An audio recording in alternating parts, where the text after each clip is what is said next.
जय श्री राम। महर्षि परशुराम जी की जयंती की हम सबको बहुत बहुत शुभकामनाएं। परशुराम जी भगवान विष्णु के छठे अवतार थे और ऋषि जमदग्नि और माता रेणुका के सबसे छोटे पुत्र थे।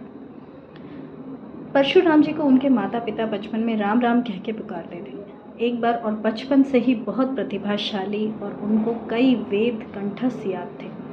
तो एक बार देवताओं और दानवों का जब युद्ध हुआ, उसमें उन्होंने देवताओं की सहायता की और युद्ध में जीत गए।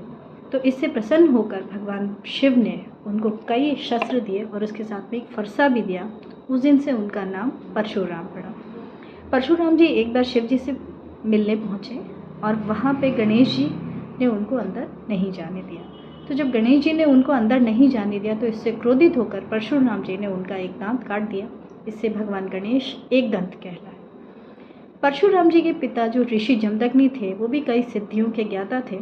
तो उनके पास मिलने एक बार राजा सहस्त्रबाहु कहीं से युद्ध करके आ रहे थे और उनकी सेना बहुत थकी हुई थी, भूखी प्यासी थी।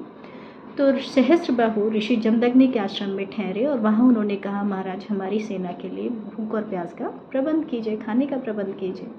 तो इनके पास, ऋषि के पास, जमदग्नि जी के पास एक ऐसी कामधेनु गाय थी जिसे जो भी मांगो वो पल भर में पूरा कर देती थी। तो कामधेनु गाय ने पल भर में सबके भोजन और पानी की व्यवस्था कर दी। इससे सहस्त्रबाहु को बड़ा आश्चर्य हुआ और उनके मन में ये लालसा हुई कि एक कामधेनु गाय जो है वो मेरे पास होनी चाहिए।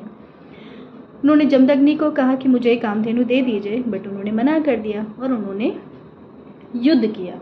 तो युद्ध में सहस्त्रबाहु जो थे वो हार गए।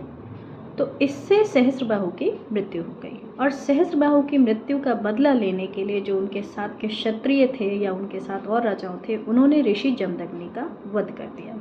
इससे भगवान परशुराम बहुत ज़्यादा नाराज़ हो गए और उन्होंने सभी क्षत्रियों को जिन्होंने मदद की थी सहस्त्रबाहु की, उन सबको मार डाला। और इससे पृथ्वी कहा जाता है कि परशुराम जी ने क्षत्रियों को, पृथ्वी को 21 बार क्षत्रिय विहीन कर डाला।